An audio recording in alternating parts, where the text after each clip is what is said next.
Bienvenue dans ce nouveau numéro de votre émission Chacun son avis. Première émission gabonaise initiée au Gabon où chacun peut venir donner librement son avis sur une thématique bien précise. Au Gabon, il ne se passe plus un seul instant sans que les médias audiovisuels ou en ligne ne relatent des faits de vol, viol, vol à la tire ou parfois meurtre. Au centre de ces activités, des jeunes compatriotes. La délinquance juvénile, c'est la thématique. Et pour en débattre, nous recevons sur ce plateau M.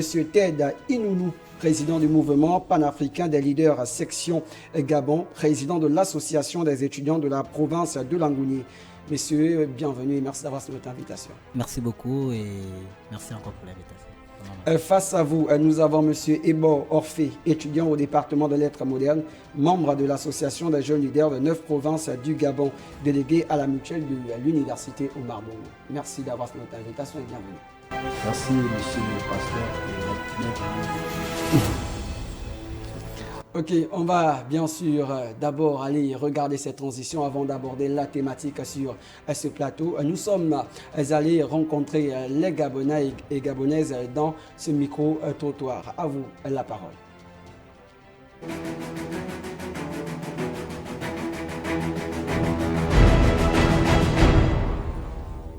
Au Gabon, la délinquance juvénile est un fléau, un peu comme en Afrique et partout dans le monde.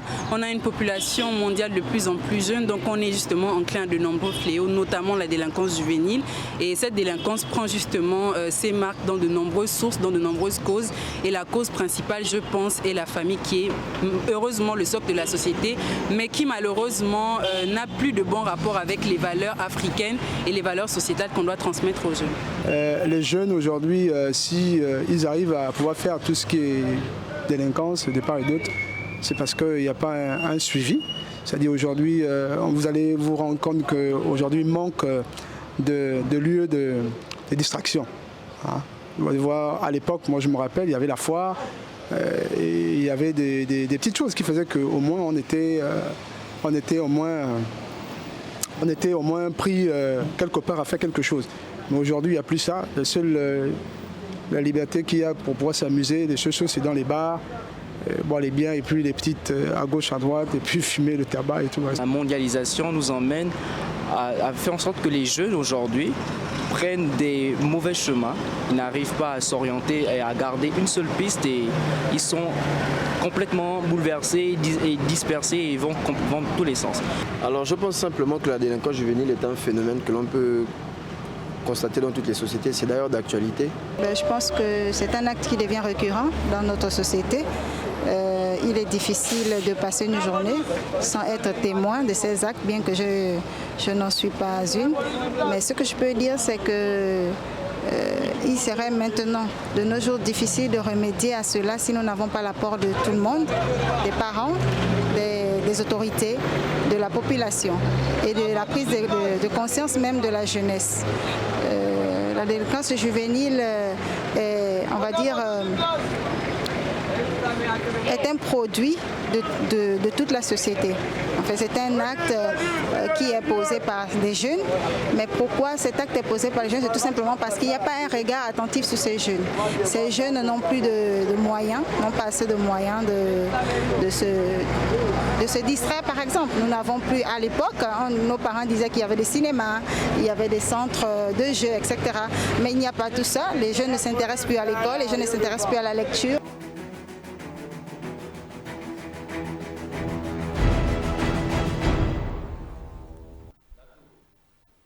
Voilà, messieurs, nous sommes de plein pied dans le débat. Alors, ça m'amène à vous poser directement cette question. Que pensez-vous de la délinquance juvénile au Gabon et comment se caractérise-t-elle? Monsieur Ted Inounou. Alors, merci, monsieur Pasteur, pour cette question. Déjà, il faudrait que nous essayions d'abord de redéfinir ce que c'est la délinquance juvénile. La délinquance juvénile, ce sont des actes antisociaux commis par des jeunes gens qui n'ont pas encore atteint l'âge de 18 ans. Et c'est l'article 2 de la loi numéro 03/02/2019 portant régime de l'éducation des enfants au Gabon. Voilà. Et Voilà. comment se caractérise le Gabon? Bon, déjà, ça se caractérise, on va dire quoi, par des viols, comme on l'avait dit dans votre annonce par des braquages, par, on va dire quoi, par en tout cas des actes un peu répréhensibles qui sont condamnés par la loi et surtout par le code pénal gabonais. C'est clair. Monsieur Ebo, de votre côté, comment percevez-vous la délinquance juvénile au Gabon? Au Gabon, nous percevons la délinquance juvénile comme un acte, on peut dire, criminel commis par les adolescents. Et cet acte se manifeste plutôt par la consommation des drogues illicites, du braquage et des actes de viol. Nous constatons dans certains quartiers que la plupart des jeunes dans les carrefours, il ne se passe pas un seul jour où les jeunes ne braquent pas des personnes. Et ils trouvent ce phénomène est devenu récurrent parce qu'il y a des moments qui se font braquer chaque jour. Et les jeunes ont pris cette habitude.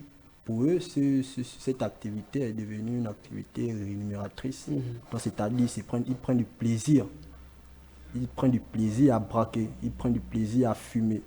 On voit dans des boutiquiers des jeunes de 12 ans, 13 ans qui ont des bâtons de cigarettes, ce qui est inadmissible à leur âge.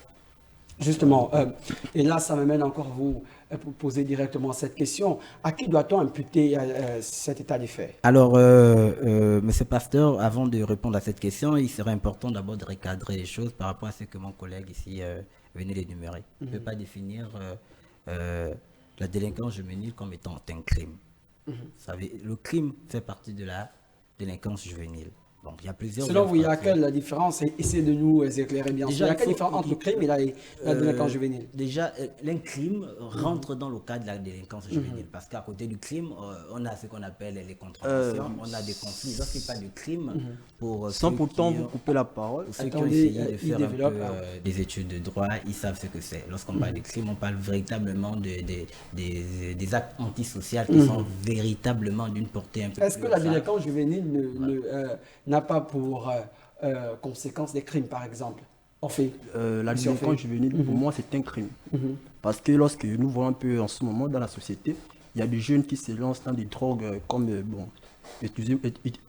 excusez-moi du terme populaire, il y a une drogue qui s'appelle le mandé, la white. Là, c'est plus dans les quartiers populaires. Mais cette drogue-là, c'est au tribunal, elle passe à la cour criminelle. Donc pour moi, la délinquance juvénile, lorsque ces jeunes se donnent à cette drogue, pour moi, la délinquance juvénile est un acte criminel. Bon, après, voici pourquoi je l'ai dit, ce n'est qu'un fait. Des actes antisociaux que l'on impute à la délinquance juvénile. Nous n'allons pas résumer la délinquance juvénile au crime. Parmi les actes de délinquance juvénile, on a par exemple... la parole. Attendez, vous avez eu votre temps. Attendez. Ok. Allez-y. On a par exemple, on va prendre on va par exemple prendre des actes, on va dire quoi? Par exemple un viol. C'est vrai qu'un viol ou bien un vol. C'est un crime. Forcément, non. C'est un crime. Il faut comprendre qu'il y a ce qu'on appelle, il y a des crimes, il y a des conflits. Et il y a les conventions, il y a les contraventions. Vous n'allez pas me dire que une contravention qui est punie par la loi ne peut pas être qualifiée de délinquance juvénile lorsqu'il est commis par un jeune qui a moins de 18 ans. C'est ce dont je voudrais vous faire comprendre. Vous faire comprendre qu'en fait, le crime, il rentre dans la catégorie de la délinquance juvénile, mais la délinquance juvénile ne peut pas se résumer simplement au crime. Sinon, après, tous les actes qui n'ont pas valeur criminelle ne pourront pas être considérés comme des actes Est-ce qu'il y a des actes émanant de la délinquance juvénile qui ne doivent pas être considérés comme étant des crimes, si on vous suit bien? On va pas prendre l'exemple d'un petit comme il parlait, un petit qui fume à 12 ans, à 10 ans, parce qu'il faut bien qualifier les choses. On parle de délinquance juvénile. Et si on parle de délinquance juvénile, on parle d'un cadre, on va dire quoi, un cadre d'âge bien déterminé. Le cadre d'âge, normalement, c'est ceux qui ont moins de 18 ans. Et un enfant qui a moins de 18 ans, normalement, n'a pas le droit de pouvoir prendre, par exemple, c'est compris. Voilà. Nous parlons de la délinquance juvénile en général. Nous ne parlons pas juste de fumer un bâton de cigarette. Et lorsqu'on généralise, nous pouvons dire que la délinquance juvénile est un crime. Nous ne parlons pas d'aller fumer un bâton de cigarette. Voici pourquoi. Si nous englobons déjà un acte de viol, c'est un crime. On ne va pas rester dans ce débat-là. Je suis en train d'expliquer aux frères que le crime en lui seul ne peut pas être considéré comme étant de la délinquance juvénile. Mais nous sommes en train de généraliser. À côté de ça, hein, il y a, comme j'ai pris l'exemple des contraventions, et voilà quoi. Il y a des infractions. Et ces infractions, toutes les infractions ne sont pas forcément des infractions criminelles. En fait, le mot qui met... On va essayer bien sûr de cerner et de préciser le débat. On reste dans des actes qui sont considérés comme étant des crimes et qui sont l'émanation de la délinquance juvénile. Et j'ai posé cette question en amont. À qui doit-on imputer cet état des faits? Déjà, donner la responsabilité, elle est généralisée. Elle est généralisée, elle commence depuis le socle de la famille, comme le disait Men. C'est dans le cadre familial qu'on élève un enfant, qu'on l'éduque. À côté de ça, et on va dire qu'il y a la société. Parce que la dernière fois, j'ai écouté une émission dont je ne veux pas faire la publicité ici, qui parle également des mêmes faits, en disant qu'en fait, la société également éduque ces enfants-là. Lorsqu'ils sortent du cadre familial, lorsqu'ils arrivent dans la société, donc c'est vrai que la famille fait partie de la société, mais quand je parle de la société, c'est que dans la rue, l'enfant acquiert une autre éducation. Et à côté de ça aussi, il y a des pouvoirs publics qui ont également un rôle à jouer. Il y a aussi les structures associatives comme les ONG, comme les fondations, voilà. Tout cela, tout le monde a une part de responsabilité. Même le jeune lui-même a une part de responsabilité. Très bien. Allez-y. De ma part, un sujet de si grande envergure que la délinquance juvénile, moi, de ma part, je vais mettre le tort sur l'État.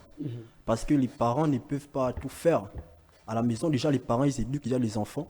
Mais lorsque l'enfant il est dehors, il est confronté à une influence. D'abord, son milieu, l'influence. Et ce milieu-là, ce milieu-là, c'est l'État qui doit, on peut dire ça comment, réguler, protéger ce milieu. Protéger. Donc, si déjà un enfant, des jeunes qui partent dans des boîtes de nuit, et tu vois un enfant de 14 ans, 15 ans, il est dans un snack bar, et que les policiers qui font partie de l'État ne viennent pas pour remettre de l'ordre. Donc, de ma part, moi, je dirais que l'État est responsable. J'aime bien ce que mon confrère ici dit lorsqu'il parle de l'État. Mais il y a l'autre là, on disait trivialement à l'époque, j'entendais ça, j'étais encore très jeune, que l'État c'est moi, l'État c'est toi, l'État c'est moi. Tout le monde, c'est pourquoi je vous dis, les torts sont partagés. Ne voyez pas l'État comme seulement le pouvoir politique. À l'intérieur de l'État, il y a les associations, il y a les justement, il y a le voisin. On va bien sûr, monsieur Ted, on va permettre à votre interlocuteur de préciser bien sûr son idée. Lorsque vous faites référence à l'État, à qui s'adressez-vous précisément? Je m'adresse précisément au gouvernement qui n'émet pas des dispositions qui permettent aux jeunes de se distraire, de s'occuper. Parce que les jeunes ne peuvent pas seulement se centrer sur l'école. Après l'école, les jeunes ont besoin de distractions. Par exemple, des activités culturelles, des activités sportives, un peu dans tout ça.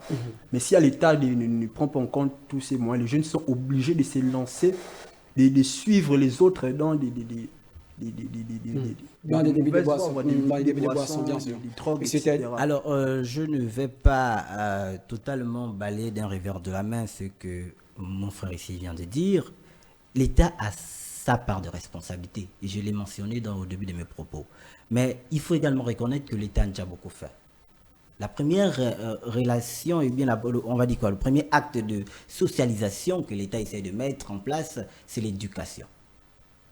Et nous voyons qu'au Gabon, est l'un des pays, aujourd'hui peut-être je vais essayer un peu d'exagérer, on est prêt à 86%, selon les données dont je ne veux peut-être pas citer la source ici, 86% du taux d'alphabet de scolarisation au Gabon.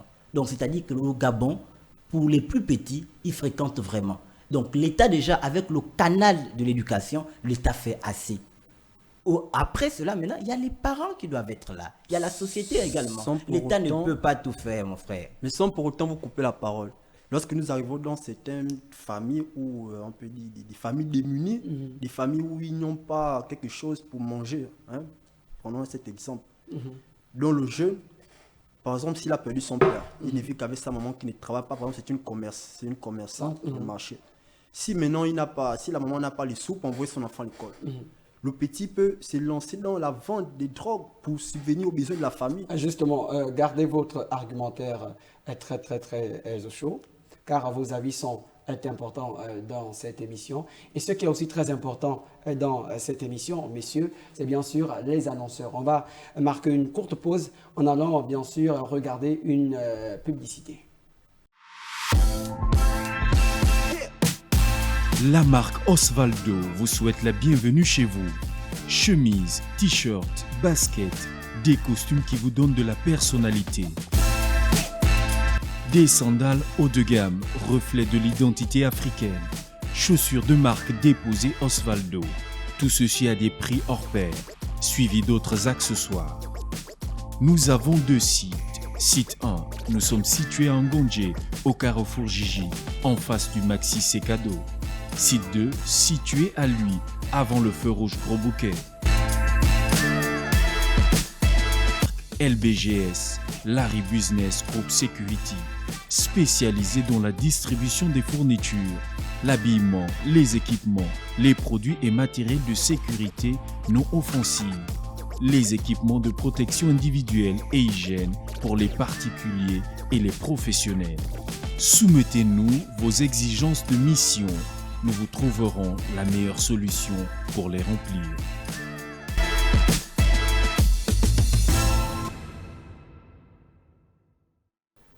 Vous êtes dans le cadre de votre émission Chacun son avis et nous débattons aujourd'hui sur la thématique la délinquance juvénile au Gabon. Et on avait bien sûr M. Ebor Orphée qui était en train de nous dire les causes parmi tant d'autres. Lorsque j'ai parlé des jeunes qui sont là pour subvenir aux besoins de leur famille, c'est pour dire que les jeunes sont abandonnés à eux-mêmes. Hein? Les jeunes sont abandonnés à eux-mêmes.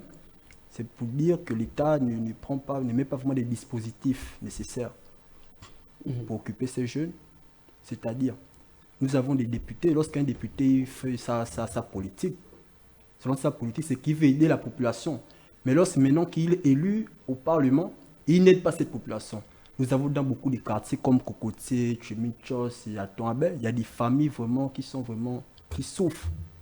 C'est pourquoi nous allons voir que le taux de délinquance est plus élevé dans ces quartiers-là. Pourquoi? Parce que ces jeunes-là n'ont pas de quoi subvenir à leurs besoins. Il y a des fois même ils n'ont pas l'argent du taxi pour se rendre à l'école. Déjà, lorsque les gens justifient ce genre d'acte-là par la situation précaire, je vous parlerai peut-être de ma vie. Je vous dis que moi également, je sors d'une famille précaire. Mais ça ne m'a pas permis de tomber dans ce genre d'acte.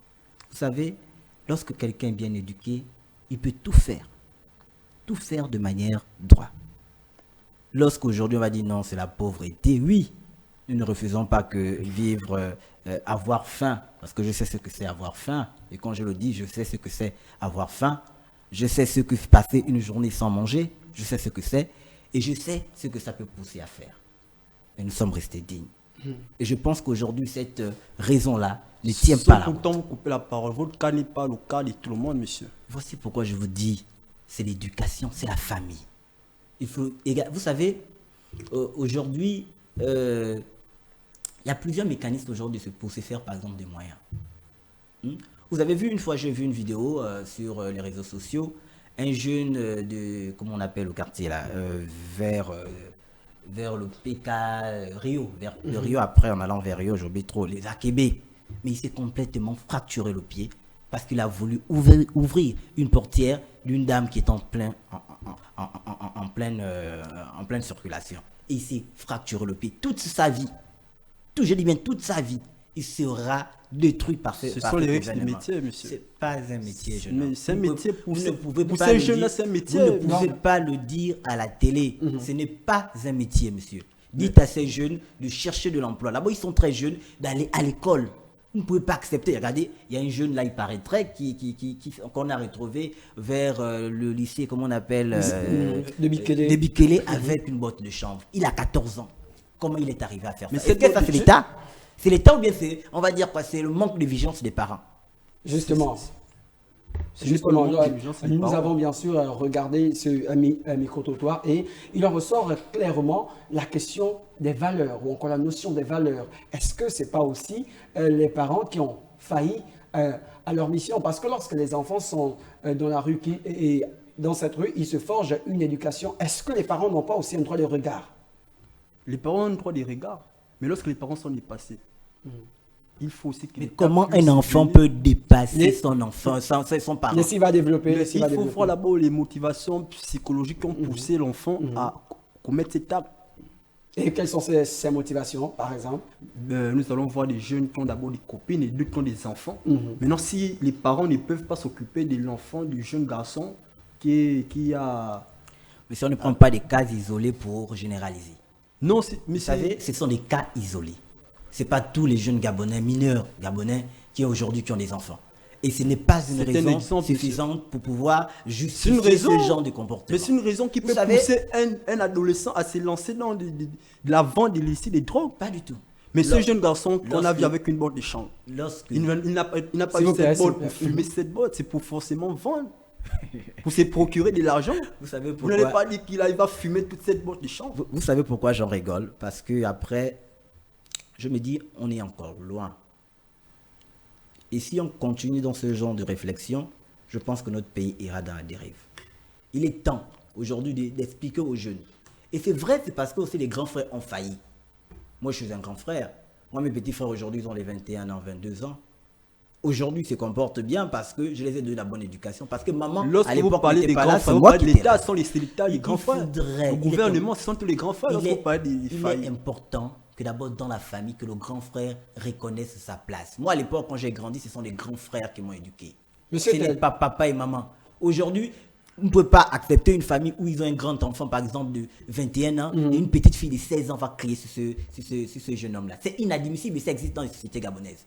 Monsieur Vous allez Tel. me dire que moi, aujourd'hui, Monsieur Tel. non, c'est Monsieur Tel. l'État. L'État n'a rien à Très voir. bien, très bien, très bien. C'est la Monsieur démission Ted, des parents. revenons sur l'argumentaire, bien sûr, de M. Ebo. On parle bien sûr des stupéfiants et ce phénomène ressort vraiment. Et lors de notre micro-trottoir, on a toujours énuméré ce phénomène. Comment la circulation de on va dire, cette drogue au Gabon est toujours assez présente?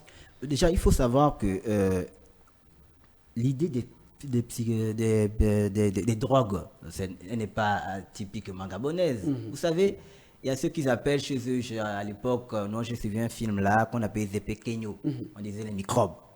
Et ils utilisaient les microbes pour pouvoir écouler leurs marchandises. Voici pourquoi je dis la société également est responsable. Donc, ce qu'on appelle leur père. Ils Mais qui doit influencent- juguler cette société? Monsieur, vous dites Qui doit juguler cette société? monsieur, nous savons tous qu'il y a la responsabilité du maintien de l'ordre. Vous savez. le maintien de Comme- l'ordre, c'est l'État, n'est-ce pas? Mais évidemment. Mais c'est ce maintien des ordres, ce sont ces agents des forces qui donnent ces stupéfiants à ces jeunes-là pour vendre. Ah, mais vous avez des affirmations très Non, graves. mais c'est des cas qu'on voit dans les quartiers populaires, c'est des trucs qu'on voit dans les quartiers populaires. Après, moi, je ne sais pas. Je ne suis pas responsable. de ce Revenons que- par exemple sur les vols, braquages qui ont lieu bien sûr dans les artères de Libreville. Il se dit que parfois ça s'est fait en plein jour et devant une population. Ben, vous savez, lorsque j'essaye de faire... je circule souvent dans les rues de la capitale, Libreville, surtout dans les quartiers populaires. Les jeunes ont un comportement vraiment néfaste. Ils ne respectent rien. Aujourd'hui, on a encore la grâce d'avoir l'Internet, d'avoir des grands téléphones. C'est-à-dire que quelqu'un, au haut de son balcon, il peut filmer. Il ne faut pas me dire que c'est les gars de la PJ qui sont allés récupérer ces jeunes, tous ceux qui ont fait la une des journaux là. C'est par les médias, c'est par les réseaux sociaux, c'est par ces vidéos-là. Hein? Lorsqu'on me parle des ordres de la force de l'ordre, vous trouvez une seule personne dans un carrefour. Il est en face de peut-être 15 ou 20 jeunes, des microbes, qui jurent qu'ils veulent faire leur forfait. Vous pensez que lui, qu'est-ce qu'il pourra faire? Sans pourtant Bon, vous couper après- lorsque ces agents-là sont à la plage, là-bas où il n'y a pas vraiment, où il y a de la sécurité, parce que à la plage, on ne va pas voir des jeunes qui vont aller pour braquer à la plage. Pourquoi pas aussi ces agents puissent aller dans les quartiers populaires? Déjà, il faut comprendre qu'il y a ce que moi je qualifie de problème de socialisation. Vous savez, lorsqu'on veut faire respecter une autorité publique, je pense qu'il faudra qu'on le mette dans des circonstances adéquates. Là, j'attaque un peu l'État. Voilà. Il faut mettre ces autorités dans Donc vous rejoignez mon point de vue. Non, je ne rejoins nullement votre point Mais de vous vue. attaquez l'État, c'est que vous rejoignez mon point de vue, monsieur. J'attaque l'État sur un cadre bien spécifique. Je parle de ses agents. Je parle des agents de l'ordre. Il est inadmissible qu'un agent de l'ordre puisse vivre dans le même quartier qu'un douce, comme ils appellent au quartier. Le douce est là, ils fument parfois même le tabac ensemble. Il est inadmissible. Pourquoi? Parce que l'État n'a pas mis des politiques publiques pour encadrer ces différentes forces de l'ordre dans un domaine bien spécifique. Donc vous rejoignez mon point de vue? Non. Mais monsieur, je pense que... On a l'impression que vous êtes en train de rejoindre le point de vue de M. Ebo. C'est dont je suis en train de dire. Allez-y. Que l'État a sa propre responsabilité. Et ça, je l'ai dit au début de mes propos. Mais je dis la grande responsabilité de la délinquance juvénile appartient aux parents et à la société. On remarque depuis un temps des vidéos qui circulent bien sûr sur les réseaux sociaux. Et après la circulation de ces vidéos, il y a des forces de l'ordre, bien sûr, qui arrivent à arrêter ces jeunes compatriotes. Est-ce que cela ne marque pas aussi déjà les mesures prises par l'État ou encore la bonne volonté de l'État? Oui, ça marque la bonne volonté. Mais pour que ces vidéos puissent être d'abord prises, où étaient les forces de défense? Ils étaient où avant? On ne va pas toujours attendre le médecin après la mort. Ce n'est pas toujours après que les agents vont vouloir venir résoudre une situation, venir résoudre un problème. Mais avant tout, il faut d'abord mettre ces agents dans certains quartiers. Nous ne voulons pas seulement que ces agents-là puissent être rien que dans les plages, des carrefours, pour arrêter les taxis, pour faire du contrôle. Il faut aussi que ces agents puissent aller dans les quartiers pour sensibiliser, pour être là d'abord pour protéger la population. Parce que lorsqu'ils laissent la population libre, les jeunes sont obligés, ils sont dans l'obligation de braquer ces populations. Vous savez, je suis souvent un peu écœuré par les expressions qu'il emploie. Il dit les jeunes sont obligés. Il n'y a aucune obligation. C'est une obligation. Je vous dis, ce sont des valeurs morales. Et lorsqu'un jeune perd ce qu'on appelle, perd le repère sociétal, les valeurs spirituelles, je vous assure que j'aimerais vous dire que ce n'est pas... Le Gabon d'il y a 20 ans, ce n'est pas le même Gabon d'aujourd'hui. Aujourd'hui, le jeune même de 12 ans n'a rien à foutre de toi. Il peut passer devant toi là. En fait, aujourd'hui, comme disait mon grand frère dans une émission dont je ne veux pas citer également le nom, il disait qu'en fait, aujourd'hui, nous sommes dans une société des égoïstes. Nous sommes égoïstes. Nous nous occupons de nous-mêmes, alors qu'à l'époque, l'enfant du voisin dès qu'il fait une bêtise, tu mets la taloche, s'il va se plaindre chez sa mère va frapper ce jeune homme-là d'une manière pas possible. Donc les enfants avaient toujours peur de commettre des bêtises. Mais alors qu'aujourd'hui, un enfant commet une bêtise, on frappe sur l'enfant, c'est la maman ou bien le papa ou bien le grand frère qui va aller crier sur l'autre en disant que tu n'as pas le droit, tu sais combien je subis avec cet enfant. Et je vous assure que si ces valeurs-là d'entraide et de solidarité disparaissent réellement de notre pays, on risque de tomber dans une grosse merde. C'est clair. Monsieur Ebo, monsieur, on remarque un phénomène que la majorité d'actes qui sont bien sûr pratiqués par ces jeunes-là, il y a des récidivistes, ceux-là qui ont déjà été incarcérés à la prison centrale de Libreville. Qu'est-ce qui peut expliquer qu'au-delà de son emprisonnement, il revient encore commettre le même forfait?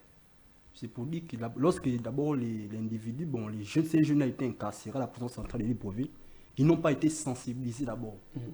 Parce qu'il faut d'abord que l'État puisse sensibiliser ces jeunes. Mais nous remarquons que dans les prisons du Gabon, ces jeunes-là, même en prison, ils commettent des actes de délit. C'est-à-dire ils vendent des cigarettes, vendent des trucs, des drogues qui rentrent. Et en complicité avec des agents. Ce sont des affirmations gratuites. Et je pense que Madame la Première Dame a mis une politique à un moment. Et j'ai une amie qui aujourd'hui est... Quelle est cette politique, par exemple? Elle est allée à l'Hexagone, elle a créé une association... Est-ce qu'on peut avoir deuxième chance? Est-ce qu'on peut avoir les politiques ou encore la politique? J'y arrive. Cette amie, dont je peux peut-être citer le nom, si vous me permettez, Marie-Charlotte, parce qu'on en a appris ensemble, elle a créé l'association Deuxième Chance, pour permettre à tous ces jeunes-là de pouvoir avoir une deuxième chance, comme vous l'avez dit, comme on le dit clairement. C'est-à-dire, vous sortez, on vous met des politiques de réinsertion. Je crois que également à un moment, peut-être je ne vais pas réellement prêter réellement attention sur la politique en question, mais à un moment donné, dans les médias nationaux, nous avons vu la Première Dame faire des tours à la prison centrale avec une politique de réinsertion des jeunes. Pensez-vous que cela suffit clairement? Je vous dis... Et est-ce que le plus grand nombre en bénéficie?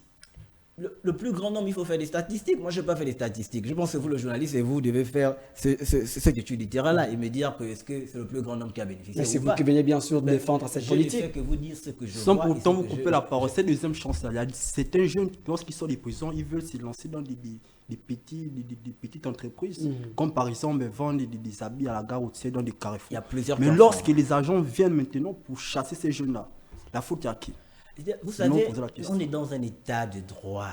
C'est le droit qui dicte l'action des gouvernants et des gouvernés. On ne peut pas être dans un état anarchique. C'est pas parce que tu es en prison que tu viens vendre à la route. Mais l'État n'a pas le droit de cadrer. Justement. C'est un moment sérieux. Il faut dire pas Monsieur Ted, Monsieur Ted, vous parlez bien du droit. Oui. Mais comment comprendre que nous sommes dans un état de droit et on voit une recrudescence de violences, bien sûr, qui mettent des jeunes compatriotes au centre. Mais s'il y a des violences... Et pourtant, il y a un droit public. Ça veut tout simplement dire que ces jeunes-là n'ont rien à foutre de cette loi-là. Et lorsqu'ils n'ont rien à foutre de cette loi-là, ils vont subir les sanctions de cette loi. C'est vrai que je n'aime pas le dire ici, parce que j'ai des petits frères et j'ai un fils qui arrive. Mais lorsque ces jeunes-là... Désolé, j'étais juste pour dire quelque chose. Allez-y. Vous savez, après réflexion, je me suis rendu compte que c'est une étape qui est nécessairement à chaque jeune. Cette partie, un moment de dépravation de mœurs qui peut entraîner à ce qu'on va appeler la délinquance juvénile, peut-être au degré divers. Ça arrive à tout le monde, à tout jeune. Vous allez demander à quelqu'un que soit le jeune, à un moment donné dans sa vie, il est arrivé à cette étape-là. C'est rare. C'est ceux qui n'ont pas vécu cela. Maintenant, c'est comment s'en sortir. C'est la question essentielle. On va bien sûr aborder ce pan au cours de notre émission, bien sûr. Allez-y. Moi, j'aimerais juste dire à mon compatriote que ces agents-là, lorsqu'ils viennent pour chasser ces jeunes-là dans les marchés, c'est pour les pousser encore à retourner dans des actes de délit. Vous savez ce que j'ai... Monsieur, je n'ai pas terminé. Allez-y, allez-y. Terminer. Vous avez la parole, allez-y. C'est pour vous dire que lorsque ces jeunes ont décidé de laisser certaines choses, et que ces agents-là viennent encore les chasser, les enlever, où ils gagnaient leur bout de pain pour nourrir, par exemple, leur famille, bien subvenir à leurs besoins. Qu'est-ce qu'ils vont faire? Si on les chasse encore, lui, il travaille, oui, il cherchait leur bout de pain. Bon, je pense que c'est pas vous qui posez la question. Non, mais là, l'État pousse encore ces jeunes à rentrer encore dans des illicites. Je ne fais que vous dire une chose depuis le début. Tout ce que l'État fait n'est pas parfait, mais l'État fait beaucoup de choses pour la jeunesse gabonaise. Il y a eu une politique, un jeune, un métier. Il y a eu aussi également il y avait aussi également une autre politique là dont j'ignore déjà les aboutissants, mais je sais que l'État gabonais, avec les moyens qui sont à sa disposition, essaie de tout mettre en œuvre pour permettre aux jeunes de sortir de cette dépravation de mœurs, de sortir de la délinquance juvénile. Déjà, notre code, on va dire quoi? On va dire certaines dispositions réglementaires nous permettent déjà de le constater, parce qu'il y a une séparation entre les prisons des adultes et les prisons des mineurs, alors qu'il y a certains pays où on ne fait pas cette distinction-là. C'est montrer à quel point là, le peuple, l'État gabonais aime son peuple. Il y a un qui le disait avant de partir, que la jeunesse est sacrée. Et je crois que les gouvernants gabonais le savent. Voici pourquoi ils mettent tout en œuvre pour lutter contre cette délinquance. Vous avez des paroles bien politiciens, compatriotes. Ça, vous avez et selon vous, c'est quoi la réalité? C'est quoi la réalité? Mais la réalité des choses, ça ne se passe pas comme ça. Parce que nous voyons toujours la majorité des jeunes, à part récemment où l'État, là je félicite l'État parce que la plupart vous voyez des que jeunes vous commencez bien à féliciter l'État? Oui, parce que... Ça voudrait simplement dire que l'État fait non, l'État fait un effort. Parce que lorsqu'il a déjà recruté une majorité de jeunes dans l'armée, c'est à donner l'emploi à ces jeunes. Mais encore ces jeunes-là qui n'ont pas, par exemple, des papiers, il y a d'autres ces jeunes-là qui n'ont pas, bon, je sais pas, qui ont dépassé l'âge. Ils vont faire les papiers. Pour rentrer à l'armée. Restons sur la délinquance juvénile. Ok, monsieur. Ne pensez-vous pas que l'État fait énormément d'efforts, histoire, bien sûr, de recadrer ces jeunes-là, malheureusement, qui sont pro-violence, on va dire ça ainsi? Bon, l'État, il fait son effort. Ça, je n'en disconviens pas que l'État fait son effort, mais... Moi, je voudrais dire quand même que la faute à l'État, parce que le parent ne peut pas prendre tout en charge. Le parent ne peut pas éduquer l'enfant seul. Si nous envoyons les enfants à l'école d'abord c'est l'État. Donc c'est pour dire par là que l'État aussi a sa part de responsabilité dans la délinquance juvénile. Vous savez, je suis un peu attristé de vous écouter, mais je suis également fier parce que vous croyez à la jeunesse gabonaise. Et pour moi, c'est une fierté. Mais je crois à cette jeunesse. Au-delà de ce dont vous croyez, à cette jeunesse qui a moins de 18 ans, je les demanderai, pour le moment, de respecter les aînés, de pouvoir avoir peur des grands. Parce que nous quand on a grandi, on avait peur. On sait que dès qu'on te voit avec telle chose-là, non, tu as des problèmes. Mais aujourd'hui, l'enfant, tu passes. C'est même lui qui te montre, par exemple, un bâton de Est-ce qu'un jeune vous a déjà, on va dire, trivialement, le terme manque de respect? Je les côtoie très peu, à part mes petits frères, parce que je suis un peu beaucoup renfermé. C'est l'une de mes difficultés. Mais lorsque j'ai la possibilité de les côtoyer, je suis toujours le bon grand. Parce que je me dis, dans tout ce qui est mauvais, il y a quelque chose de positif. Et vous pouvez vous renseigner dans tous les quartiers dont j'ai fréquenté dans Libreville. Tous ces jeunes m'ont toujours adoré parce que c'est le bon grand. C'est le grand qui ne vient pas te jeter ceci. Je peux m'asseoir, je te vois faire tes choses, je t'explique, je te dis, mais si tu sais ce que tu fais, demain après, c'est toi qui vas remplacer papa et maman. Hein. Mais donc, si tu ne te ressaisis pas maintenant, toi-même, tu vas te rendre compte à la fin. Et personne ne sera là pour te tendre la main. Le monde est devenu égoïste. Voici pourquoi moi, je demande aux jeunes de réellement se ressaisir. L'État fera quelque chose, mais l'État ne peut pas tout faire. Les jeunes doivent se ressaisir, Monsieur Orphée. Est-ce que aussi les jeunes n'ont pas de part de responsabilité? Parce qu'il y a des jeunes qui fuguent de chez les parents pour se sentir à l'aise chez les amis qui n'ont pas d'autorité parentale. Je peux soutenir, on peut dire à 20% son point de vue, où il disait que chacun a sa part de responsabilité. Le jeune lui-même, d'abord, en tant qu'individu, en tant que personne, a sa part de responsabilité dans la délinquance juvénile. Lorsque tu es un jeune, tu sais que demain tu as un avenir, parce qu'il ne faut pas juste voir le présent, il faut aussi voir l'avenir. Parce que d'abord, lorsque tu te lances dans des drogues, c'est toi-même d'abord qui es en train de te détruire en même temps. Donc c'est pour dire, je vais juste soutenir, soutenir ce que vous dites, votre point de vue, pour que le jeune est responsable. D'une part, mais d'autre part, moi je mets plus la responsabilité sur l'État. Soit un pourcentage, essayez de nous faire un peu un pourcentage de responsabilité. 10% sur le jeune, 10% sur le parent et 80% sur l'État. Donc 20%, 20% de la responsabilité parentale, bien sûr.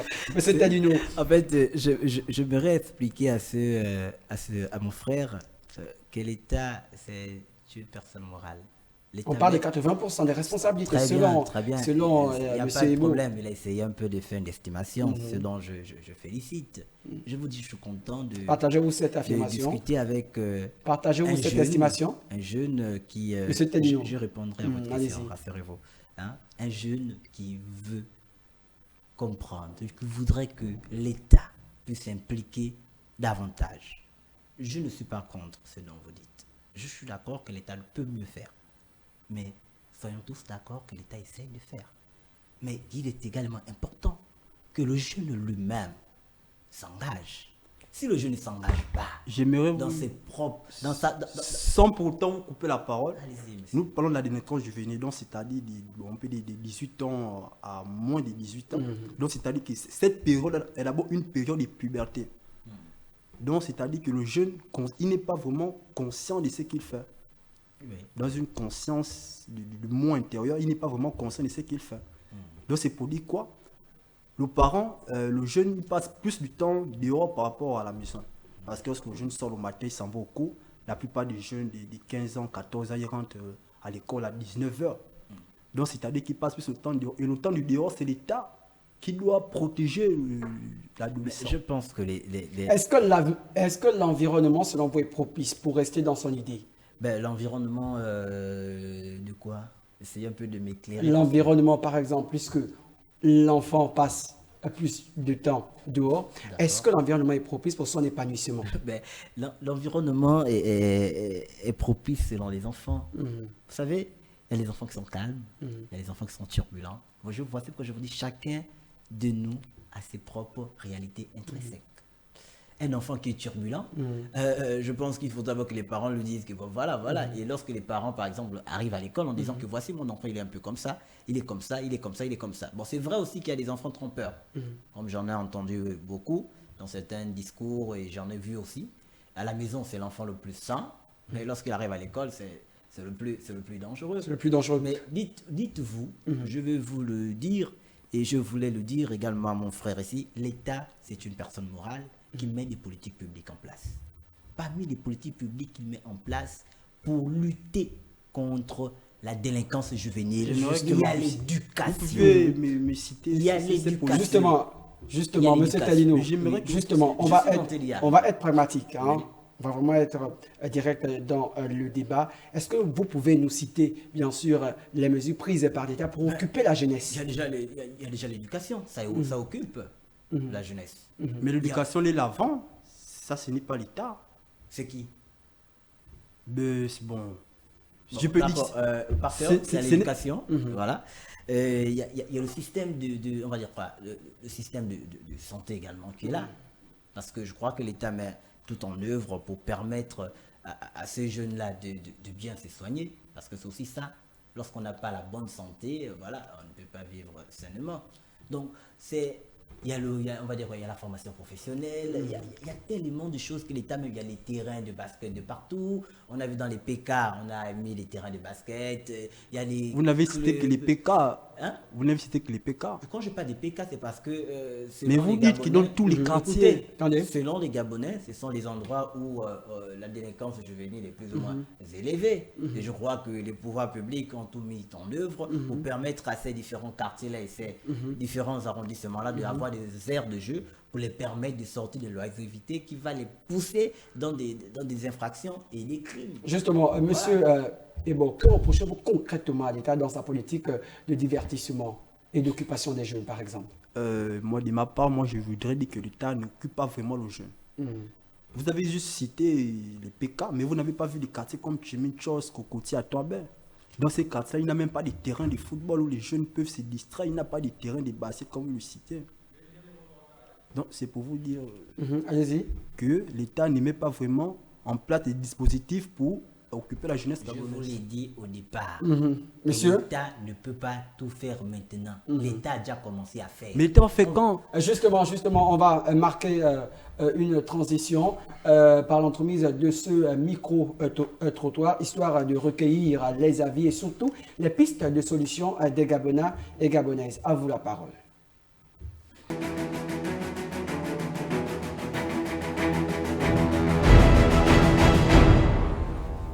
Les solutions que moi je peux vous donner contre la délinquance, c'est d'abord créer des activités.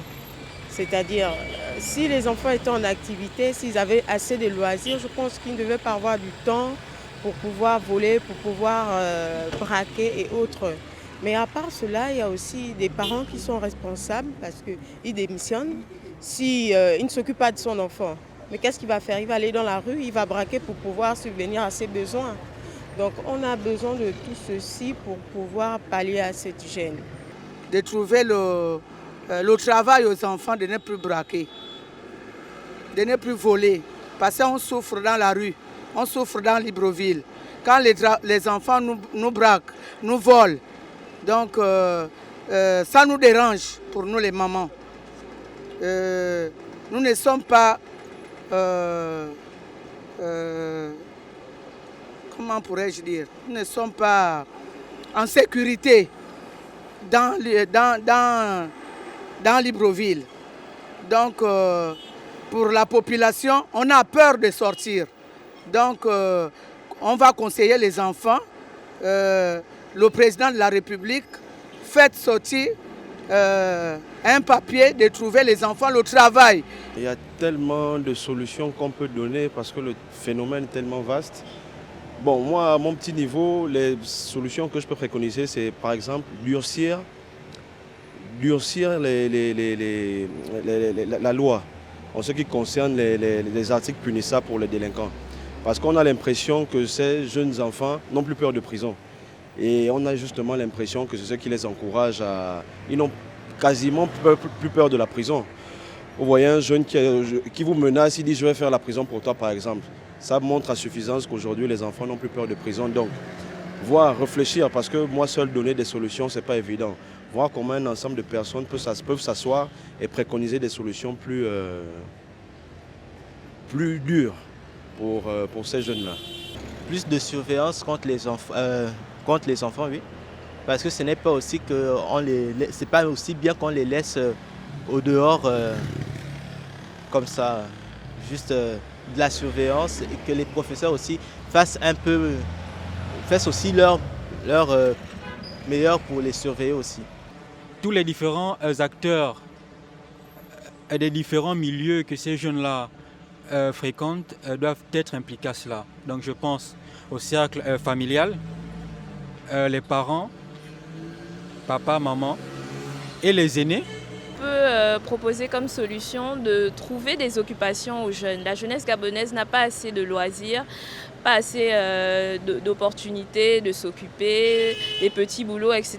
Donc pour moi, il faudrait avoir plus de solutions d'accompagnement, en fait, faire que ces jeunes aient des passions, des centres d'intérêt, qui puissent aussi trouver des moyens en fait, de travailler, de gagner de l'argent honnêtement, au lieu d'avoir recours à la délinquance et de faire preuve de violence envers les citoyens.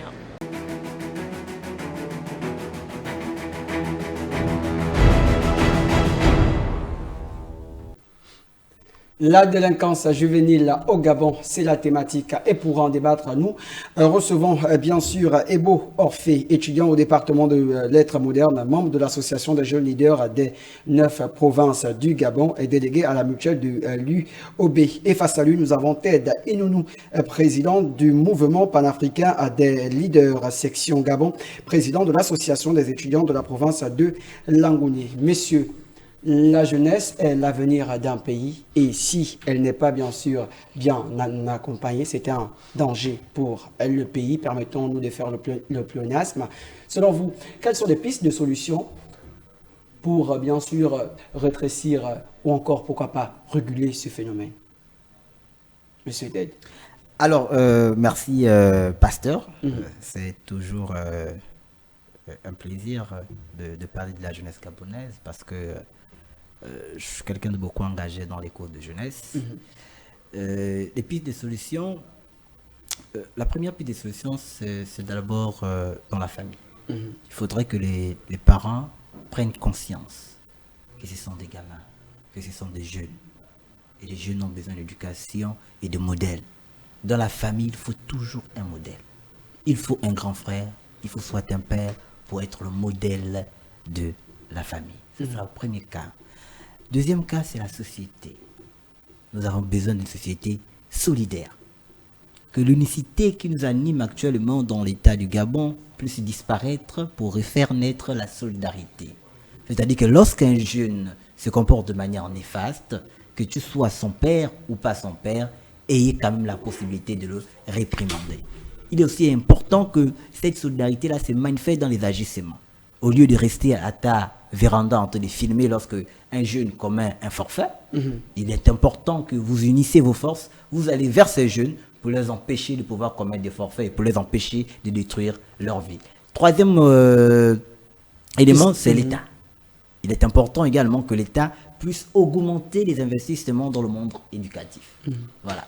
Et la mise en place des plateaux techniques, sportifs, tout et tout, voilà quoi. C'est bon. Parfait, piste de solution.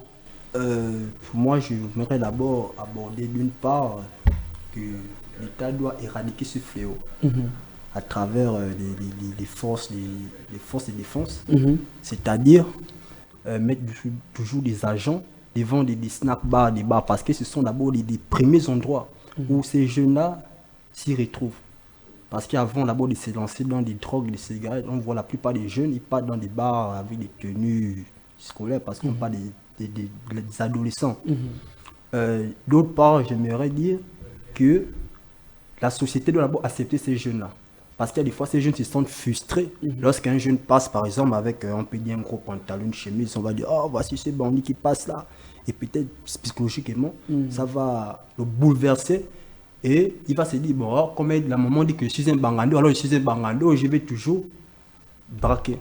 Donc, j'aimerais que la société puisse accepter d'abord ces jeunes-là en tant que Tadino, le phénomène de délinquance juvénile est aussi bien sûr présent dans les établissements scolaires. Selon vous, qu'est-ce qu'on peut faire pour essayer de recadrer bien ça dans les établissements, au sein même des établissements? Non, mais je pense déjà que le gouvernement de la République, par le canal du ministre de l'enseignement supérieur de l'époque en 2021, avait, je crois, lancé avec l'appui de l'UNICEF une politique de sensibilisation sur ces méfaits des jeunes là. Voilà, tout simplement. Et je me rappelle, une année, je pris part également à une politique de sensibilisation mise en place par le Conseil provincial de la jeunesse de l'Estuaire, voilà, sur la thématique Stop Owela en milieu scolaire. Nous avons visité certaines capitales, certains établissements de la capitale provinciale et à l'intérieur du pays pour pouvoir démontrer les méfaits de la délinquance juvénile sur d'abord l'avenir des enfants, parce qu'il faut leur faire peur. Si vous ne faites pas peur à l'enfant en disant que mais si tu continues dans ça, tu vas vraiment te retrouver comme le gars qui débourse. C'est vrai que j'ai rien contre eux, c'est juste pour leur montrer les méfaits de ces genres d'agissements et voilà, se retrouver en prison, voilà quoi. Orphée.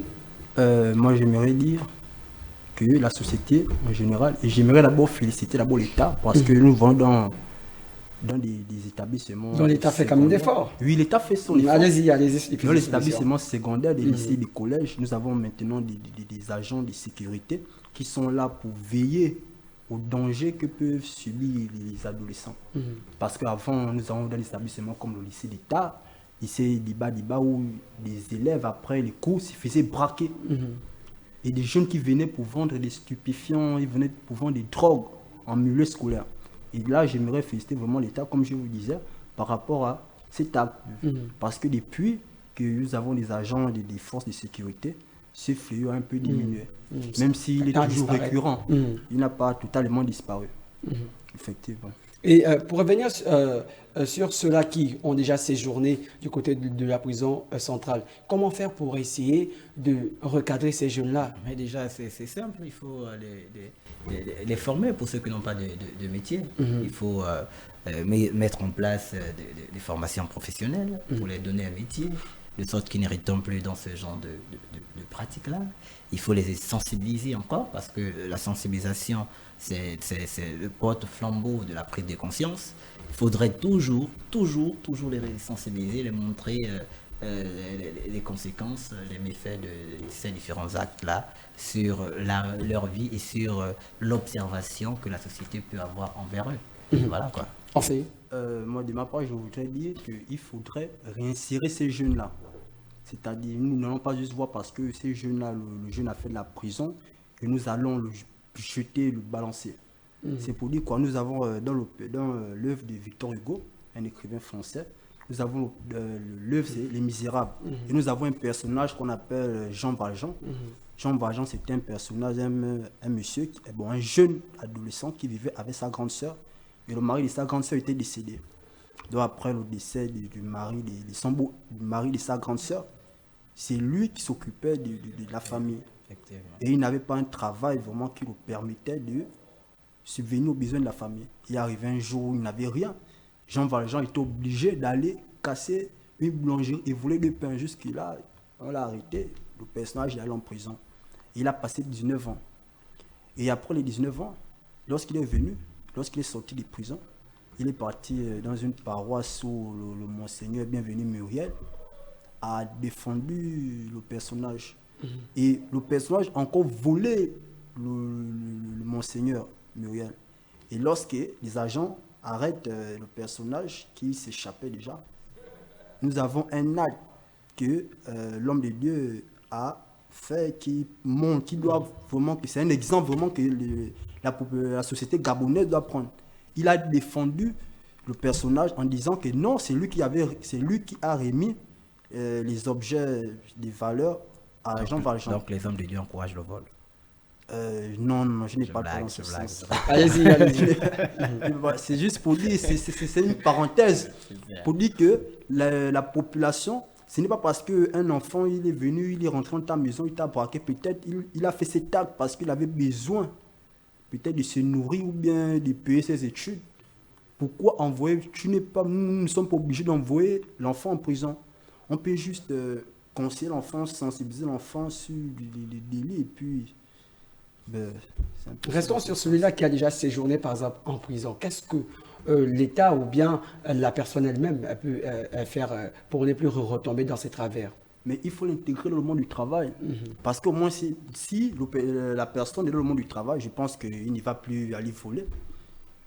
Si par exemple, moi j'ai fait de la prison et puis je sors, on me trouve du travail, l'État me trouve du travail, je ne vais plus voler, je ne vois pas ce qui vont comme. Il y a eu un jeune métier. Je pense que beaucoup des jeunes Gabonais sortis des prisons ont trouvé un emploi et aujourd'hui, je crois qu'ils ont une source de revenus stable. Est-ce qu'on ne peut pas aussi appeler à la responsabilité des hommes de Dieu, par exemple? Oui, c'est un point qu'on a peut-être beaucoup, peut-être pas négligé, mais qu'on a peut-être oublié de mentionner. Oui, les hommes, les églises. Quand je parle d'église ici, je parle de toutes, pas forcément les paroisses, je parle de tout lieu de culte en fait. Donc ces lieux de culte-là peuvent également être des zones de socialisation, voilà, pour permettre aux jeunes de pouvoir y trouver le droit chemin. Parce que je suivais une émission récemment qui me parlait, je crois, de la Corée du Sud, bien du Nord, du Sud, oui. La Corée du Sud. Allez-y. La Corée du Sud, où il y a eu une prison privée où on prend tous les détenus, on les met ensemble, mais cette prison est gérée par les hommes religieux. Merci. On peut le faire. Merci monsieur d'avoir accepté notre invitation. On rappelle que nous recevons dans le cadre de cette émission monsieur Ebo Orphée, étudiant au département de lettres modernes, membre de l'association des jeunes leaders de 9 provinces du Gabon, délégué à la mutuelle de l'UOB. Et face à vous, nous avons bien sûr Ted Inuno, président du mouvement panafricain des leaders section Gabon, président de l'association des étudiants de la province de Langouni. Merci encore une fois de plus. Merci d'avoir accepté notre invitation. Merci à vous. Merci à vous, monsieur le pasteur. Voilà, on se donne rendez-vous dans le cadre d'un prochain numéro. Retenez que les mots sont l'expression d'une société. À chaque société correspond des mots. Au revoir.